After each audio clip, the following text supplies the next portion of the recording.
Remember അന്ന് നമ്മുടെ horizon എന്ന് പറയും, കൾച്ചറൽ ഹൊറൈസൺ നാഷണലാണ്.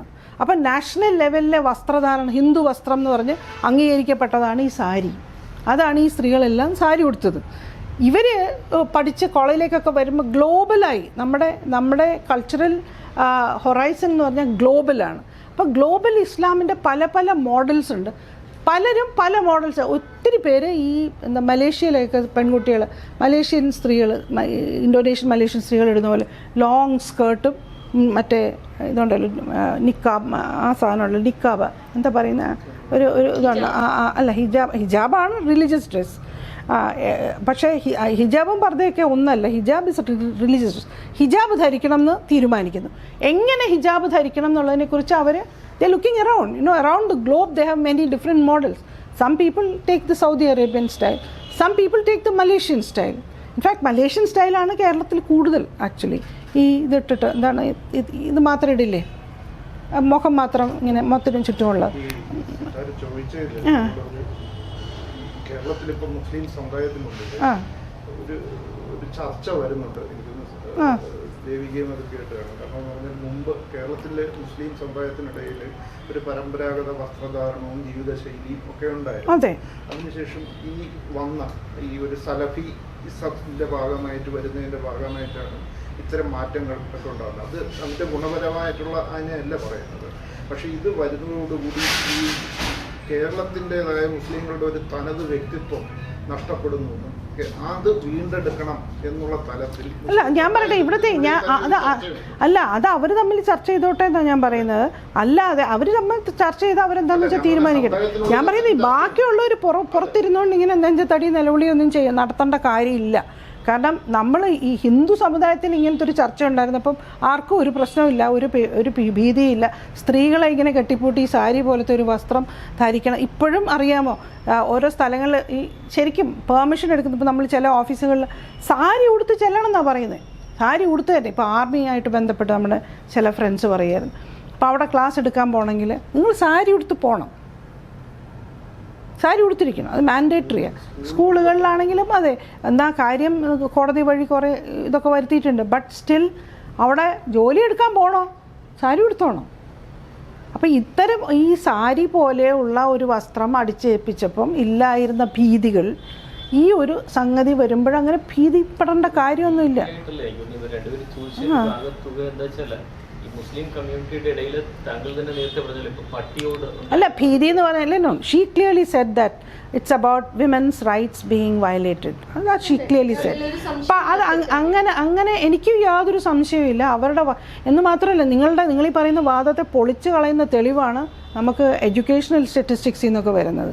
ഈ ഹിജാബ് ഇട്ട പെണ്ണുങ്ങൾ ഇപ്പോൾ ഹിജാബ് ഇട്ട ശേഷം തന്നെയാണ് വലിയ തോതിൽ മുസ്ലിം പെൺകുട്ടികൾ ടെക്നിക്കൽ എഡ്യൂക്കേഷൻ അടക്കം ഉള്ളിൽ കയറുന്നതും ടോപ്പ് ആണ്. അത് അവർ ഹിജാബ് ഇട്ടത് കൊണ്ട് അവർക്ക് അതിലെന്തെങ്കിലും, ഇപ്പോൾ നിങ്ങൾ പറയുന്ന പോലെ അവരുടെ റൈറ്റ്സ് വയലേഷനാണ്, മുഖം കാണാത്തത് കൊണ്ട് അവരുടെ ഐഡൻറ്റിറ്റി, അവരുടെ കഴിവുകൾ അവർ ഇല്ലാണ്ടായി എന്നൊക്കെ പറയുന്ന ആ വാദം എന്ത് തെറ്റാണെന്നുള്ളത്. മുഖം മറച്ച പെൺകുട്ടിയാണ് ഈ തവണ കർണാടകത്തിലൊക്കെ ടോപ്പറായിട്ട് വന്നിട്ടുള്ളത്. കേരളത്തിൽ എൻട്രൻസ് എക്സാം എടുത്ത് എൻട്രൻസ് എക്സാം റിസൾട്ട്സ് നിങ്ങൾ നോക്കിക്കോളൂ. ഇതൊക്കെ പ്ലീസ് നിങ്ങളുടെ അനുഭവം മറ്റുള്ളവരുടെ പുറത്തേക്ക് പ്രൊജക്റ്റ് ചെയ്തിട്ട് ഒരു കൺക്ലൂഷനിൽ എത്തരുത്. ഉള്ളിൽ നിന്ന് തന്നെ വരണം. അത് ഉള്ളിൽ നിന്ന് തന്നെ വന്നാലേ ഫലപ്രദമാവുള്ളൂ. അതും പ്രത്യേകിച്ച് ഇന്ത്യ പോലെ ഇത്ര അധികം മുസ്ലിങ്ങളെ ടാർഗറ്റ് ചെയ്യുന്ന ഒരു രാജ്യത്ത് ഈ പുറത്തുനിന്ന് നിങ്ങൾ ഇന്നത്തെ അവസ്ഥയിൽ പരിഷ്കരണം അടിച്ചേൽപ്പിക്കാൻ നോക്കിയാൽ അത് സ്ത്രീകൾക്ക് നെഗറ്റീവായിട്ട് വരുള്ളൂ.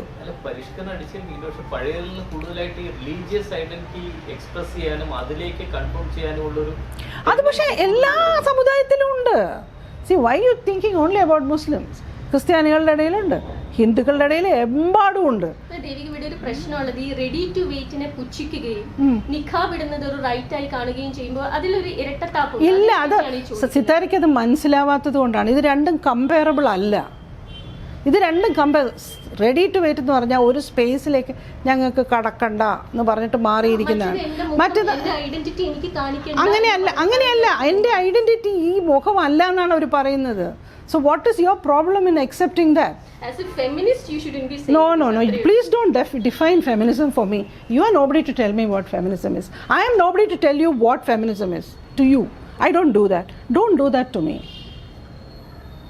ഫെമിനിസത്തെ കുറിച്ച് പറഞ്ഞുകൊണ്ട് ഫെമിനിസത്തെ കുറിച്ച് ചോദിക്കുക. ഈ അടുത്ത കാലത്ത് ദേവിക ഒരു സ്റ്റേറ്റ്മെന്റ് എടുത്തു. ഈ കേരളത്തിലെ ഫെമിനിസം എന്ന് പറയുന്നത് ലേഡീസ് ക്ലബിൽ മെമ്പർഷിപ്പ് എടുക്കുന്നത് പോലെ അത്തരം ഒരു സ്റ്റേറ്റ്മെന്റ് എന്ന് പറയുന്നത് ഈ കേരളത്തിൽ ഇതുവരെ ഫെമിനിസ്റ്റ് മൂവ്മെന്റ് ഇപ്പൊ അന്വേഷിച്ചു. അതിന് മുമ്പ് ഒരുപാട് വ്യക്തികളുടേതായിട്ടുള്ള ഇതുണ്ടായിരുന്നു.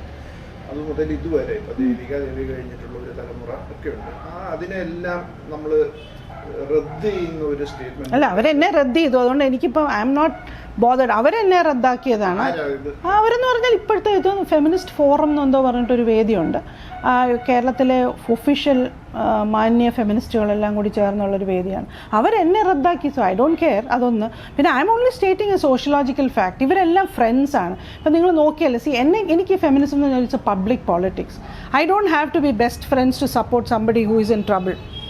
I don't have to like them. ഇപ്പം Usha was never my close friend. Usha എനിക്ക് അറിയാവുന്ന ഒരാൾ, അത്രയേ ഉള്ളൂ. അങ്ങനെ നമ്മൾ ഈ പല സമരങ്ങളിലും പലതിലൊക്കെ കണ്ടിട്ടുള്ള ഒരാൾ ഉഷയുടെ സമരം. പക്ഷേ ഉഷയുടെ സമരത്തിന് എനിക്ക് സപ്പോർട്ട് ചെയ്യാൻ ഒരിക്കലും ഉഷയെ പരിചയം ഉണ്ടാവണമെന്നോ ഉഷ എൻ്റെ ബെസ്റ്റ് ഫ്രണ്ട് ആവണമെന്നോ ഒന്നും എനിക്കില്ല. അതുപോലെ ഉഷയോട് ക്ലോസ് ആവണമെന്നൊന്നും എനിക്ക് ഒന്നുമില്ല. അതുപോലെ ഉഷയുടെ വാല്യൂസ് ഞാൻ ഷെയർ ചെയ്യണമെന്നുമില്ല. ഇപ്പോൾ അനുപമയ്ക്ക് 22 വയസ്സിൽ പ്രസവിക്കണം എന്ന് അനുപമ തീരുമാനിച്ചു. അനുപമയ്ക്ക് ഒരു കുട്ടിയുണ്ടായി. അത് എനിക്ക് 22 വയസ്സിൽ പ്രസവിക്കാൻ ഇഷ്ടമില്ലായിരുന്നു. അതുകൊണ്ട് അനുപമയെ ഞാൻ സപ്പോർട്ട് ചെയ്യില്ല എന്നൊന്നും ഞാൻ പറയില്ല. That's her.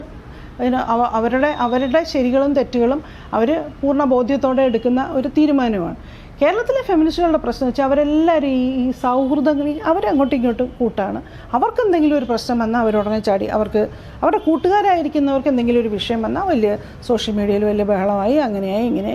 അവർക്ക് പരിചയമോ അല്ലെങ്കിൽ അവർക്ക് അറിഞ്ഞുകൂടാത്ത എവിടെയെങ്കിലും നടക്കുന്ന ഒരു കേസാണെങ്കിൽ അവർ തിരിഞ്ഞു നോക്കുകയില്ല, ഇടപെടുകയില്ല, ഒന്നുമില്ല. That's my only issue. അപ്പോൾ അതുകൊണ്ട് തന്നെയാണ് ഈ ലേഡീസ് ക്ലബിൻ്റെ ഒരു കൾച്ചർ. അതാണ്. ഞങ്ങളെല്ലാവരും കൂടെ ഇരിക്കും. നമുക്കെല്ലാവർക്കും കൂടെ നമ്മൾ തമ്മിലുള്ള ഐക്യമാണ് പ്രധാനം.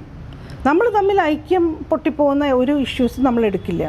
അപ്പം നമ്മളെല്ലാവർക്കും കൂടെ ഒരുമിച്ചിരുന്ന് ഇങ്ങനെ ഇപ്പം ക്ലബിലെ കാര്യം പറഞ്ഞാണ് കാണാം. ക്ലബ്ബ് എന്ന് പറഞ്ഞാൽ എല്ലാവർക്കും കൂടെ ഇരുന്ന് ഹാപ്പി ആയിട്ട് സമയം സ്പെൻഡ് ചെയ്യാനോ റിലാക്സ് ചെയ്യാനോ അൺവൈൻഡ് ചെയ്യാനോ ഒക്കെയുള്ള ഒരു സ്പേസാണ്. അപ്പം നമ്മുടെ ഇടയിൽ ഒരു അഭിപ്രായ ഐക്യം ആക്കുന്ന ഒരു വിഷയവും നമ്മളവിടെ കൊണ്ടുവന്ന് ചർച്ച ചെയ്യുകയോ ഡിസ്കസ് ചെയ്യുകയോ ഒന്നും ചെയ്യില്ല. അപ്പം നമ്മളെല്ലാവരും എഗ്രി ചെയ്യുന്നു നിക്കാഹ് വിട്ട പെണ്ണുങ്ങളെല്ലാം അടിമകളാണ്. അപ്പം നമ്മൾ അവരെ ആരെയും ഇനി പിന്നെ ഇങ്ങോട്ട് കയറ്റത്തില്ല. അവരൊക്കെ അവിടെ കിടന്ന അടിമകളായിട്ട് അവിടെ കിടന്നോട്ടെ. നിക്കാഹ് വിട്ട പെണ്ണുങ്ങൾ തന്നെയാണ് ഈ പറയുന്ന ഹാദിയയുടെ സമരത്തിലായാലും അതിനേക്കാളും ഉപരി പിന്നെ കാലിക്കറ്റ് മെഡിക്കൽ കോളേജിലെ ആ റേപ്പിൻ്റെ കേസിലായാലും ഒക്കെ റോഡിലിറങ്ങി സമരം ചെയ്തിട്ടുള്ളത് ഈ നിക്കാഹ് വിട്ട പെണ്ണുങ്ങൾ തന്നെയാണ്. എന്തായാലും അവർ ഫെമിനിസം പോരാ. നമുക്ക് ഈ പറഞ്ഞ പോലെ നമുക്കൊരു ചെറിയ സംശയം. മുഖമാണ് നമ്മുടെ ഐഡൻറ്റിറ്റി, മുഖത്താണ് ഇരിക്കുന്നത്. അപ്പം മുഖം പുറത്ത് കാണിക്കാതെ ഇരിക്കുന്ന പെണ്ണുങ്ങളെ നമ്മൾ വിശ്വസിക്കാൻ പാടുണ്ടോ? അതുകൊണ്ട് അവളുമാരൊക്കെ പുറത്ത് കിടക്കട്ടെ, അത് വേണ്ട. പിന്നെ ദലിത് ഫെമിനിസ്റ്റുകളാണെങ്കിൽ നമുക്ക് പറ്റിയ ദലിത് ഫെമിനിസ്റ്റുകൾ ആരൊക്കെയാണെന്ന് നോക്കും. അവരെയൊക്കെ നമ്മൾ നമ്മുടെ കൂട്ടത്തിൽ കൂട്ടും. ബാക്കിയുള്ളവരൊക്കെ അവിടെ കിടന്ന് എന്തെങ്കിലും പോലീസുകാരുടെ ഇടിയോ ചവിട്ടോ തൊഴിയോ എന്താ കൊള്ളട്ടെ. കാരണം അതിവിടെ കൊണ്ടുവന്ന് ഡിസ്കസ് ചെയ്തിട്ടുണ്ടെങ്കിൽ നമ്മൾ തമ്മിലുള്ള സ്നേഹബന്ധങ്ങൾക്ക് പ്രശ്നമാവും. അപ്പം നമുക്കത് പറയാം. ഇപ്പം നമ്മുടെ കൂട്ടത്തിൽ എനിക്ക് ഇവരുടെ കൂട്ടത്തിൽ പോകണമെന്നിരിക്കട്ടെ, പക്ഷേ എനിക്കിപ്പോൾ നല്ല സംശയമോ ഈ നിക്കാഹ് വിട്ട പെണ്ണുങ്ങൾ അത്ര മണ്ടികളും വെഡ്ഡികളും ഒന്നും അല്ലല്ലോ, അവർക്ക് രാഷ്ട്രീയമുള്ളവരല്ലേ, അവരെയും കൂടെ കൂട്ടണ്ടേ. അതിവിടെ പറഞ്ഞാൽ ഒത്തിരി പേർക്ക് ഇഷ്ടപ്പെടത്തില്ല. അപ്പം ഞാൻ എന്ത് ചെയ്യാതെ മിണ്ടാതിരിക്കും. അങ്ങനത്തെ ഒരു തരം ഈ മ്യൂച്വൽ സെൻസറിങ്ങിൻ്റെ അത് എല്ലാവർക്കും കൂടെ ഒരുമിച്ചിരിക്കാനുള്ള ഒരു സൗകര്യത്തിന് വേണ്ടി അവർ നടത്തുന്ന ഒരു മ്യൂച്വൽ. ഇപ്പം ഏറ്റവും അടുത്ത ഇൻസിഡൻറ്റ് ഞാൻ പറയാം. ഞങ്ങളിപ്പം അനീഷ എന്ന് പറയുന്ന അനീഷ എന്ന് പറയുന്ന പബ്ലിക് പ്രോസിക്യൂട്ടറിൻ്റെ ഒരു വല്ലാത്തൊരു ആത്മഹത്യ. It kind of opens up a can of issues. It's not just about women, it's about the whole institution of public prosecution.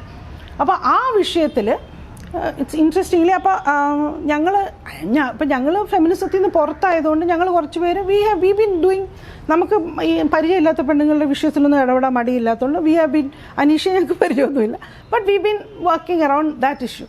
അപ്പോൾ ഈ കുട്ടിയുടെ മരണത്തെക്കുറിച്ചൊരു CBI അന്വേഷണം വേണം എന്നുള്ളതാണ് അതിൻ്റെ അമ്മയുടെയും ഫാമിലിയുടെ ആവശ്യവും ഞങ്ങളുടെ ആവശ്യവും. And we have good reasons. പെട്ടെന്ന് ഈ ഫെമിനിസ്റ്റ് ഫോറത്തിൻ്റെ ഒരു പ്രസ്താവന വരുന്നു. പ്രസ്താവനയല്ല, ചീഫ് മിനിസ്റ്ററിനൊരു നിവേദനം സെയിങ് ദാറ്റ് ഈ കേസ് കേരള പോലീസ് നല്ലപോലെ അന്വേഷിക്കണം എന്നൊക്കെ പറഞ്ഞിട്ട്. അപ്പം ഞങ്ങൾ ഒരു വശത്ത് എനിക്ക് ഭയങ്കര സന്തോഷമായി. കാരണം ഈ ഫെമിനിസ്റ്റ് ഫോറം ക്ലബ്ബൊക്കെ ആണെങ്കിലും അതിനിടയിലിരുന്ന് ഇത് കുറച്ച് പുറം കാര്യങ്ങളെക്കുറിച്ചൊക്കെ അന്വേഷിക്കുന്നുണ്ടല്ലോ എന്ന്. അപ്പം ഞങ്ങൾ ഉടനെ വലിയ സന്തോഷത്തിലൊരു പോസ്റ്റൊക്കെ എഴുതി, വളരെ നല്ല കാര്യം, ഇങ്ങനെ ഇടപെട്ടതിലൊക്കെ വലിയ സന്തോഷം എന്നൊക്കെ പറഞ്ഞ് എഴുതിയിട്ട് ഞങ്ങൾ പറഞ്ഞു ഒരു ചെറിയ കാര്യത്തിലേ ഉള്ളൊരു ചെറിയ വിഷമം. കാരണം അത് ഇതാണ് എന്ന് വെച്ചാൽ ഈ കേസ് അന്വേഷണം കേരള പോലീസിൽ വൻതോതിൽ ഈ പബ്ലിക് പ്രോസിക്യൂട്ടേഴ്സ് സംഘടന സ്വാധീനം ചെലുത്തുന്നുണ്ടെന്ന് ഇതുവരെയുള്ള അന്വേഷണത്തിൻ്റെ പോക്കിൽ വളരെ ക്ലിയറാണ്. അതുകൊണ്ടാണ് CBI അന്വേഷണം ആവശ്യപ്പെടുന്നത്. ഈ അനീഷയുടെ കുടുംബവും ഫാമിലിയും അമ്മ ഹൈക്കോടതിയിൽ റിറ്റ് പെറ്റീഷൻ ഓൾറെഡി ഫയൽ ചെയ്ത് കഴിഞ്ഞു. ആ പശ്ചാത്തലത്തിൽ CBI അന്വേഷണത്തിന് വേണം ആവശ്യപ്പെടാൻ ചീഫ് മിനിസ്റ്ററോട് ഈ ഉള്ള നിവേദനത്തിൽ എന്ന് ഞങ്ങളൊരു പോസ്റ്റ് ഇട്ടു. അപ്പോൾ അത് കഴിഞ്ഞാൽ അതിലൊരാൾ എൻ്റെ അടുത്ത് വന്ന് പറഞ്ഞു അത് പിൻവലിച്ചു, അവർ പിൻവലിച്ചു, ആ കത്ത് പിൻവലിച്ചു, അത് വീണ്ടും റീഡ്രാഫ്റ്റ്. അപ്പം ഞങ്ങൾ ശരിക്കും സന്തോഷിച്ചു. ഞങ്ങൾ വിചാരിച്ചു ശരി, they must have really have മാറിക്കാണും, അവർക്ക് എല്ലാ മനുഷ്യർക്കും മാറാമല്ലോ. I thought may be they are also going. അപ്പോൾ നമുക്ക് നല്ല കാര്യം, അവരവരുടെ വഴിക്ക് ചെയ്യട്ടെ, നല്ലത് തന്നെ എന്നൊക്കെ ഞങ്ങൾ വിചാരിച്ചു വന്നു. അപ്പോൾ അടുത്ത ദിവസം ഇതിൻ്റെ ഒരു പുതിയ വേർഷൻ വന്നു. അപ്പോഴാണ് ഞങ്ങൾ ഞെട്ടിപ്പോയത് ശരിക്കും.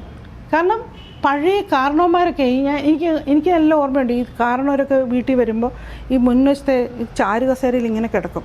അപ്പോൾ ആ പുറകിലെ വാതിലുണ്ടാവും, വലിയൊരു വാതിലുണ്ടാവും. ആ വാതിലിൻ്റെ പുറകിൽ അമ്മൂമ്മ ഇങ്ങനെ മറിഞ്ഞ് നിന്നിട്ടേ അരിയുടെ തേങ്ങയുടെയൊക്കെ കണക്കൊക്കെ പറയും. എന്നിട്ട് അവസാനം പറയും, അല്ല ഈ അടിച്ചു കളിക്കാരി നാരായണയുടെ മോളും മീനാക്ഷി ഇവിടെ വന്ന് ഒരു 100 രൂപ ചോദിച്ചു, അത് പിന്നെ വലിയ ഇതൊന്നും ഇല്ലെങ്കിൽ കൊടുക്കണേ എന്നൊക്കെ പറയില്ല. അതേപോലെ ഈ കത്ത് മുഴുവൻ എഴുതിയിട്ട് അതിൻ്റെ അടിയിൽ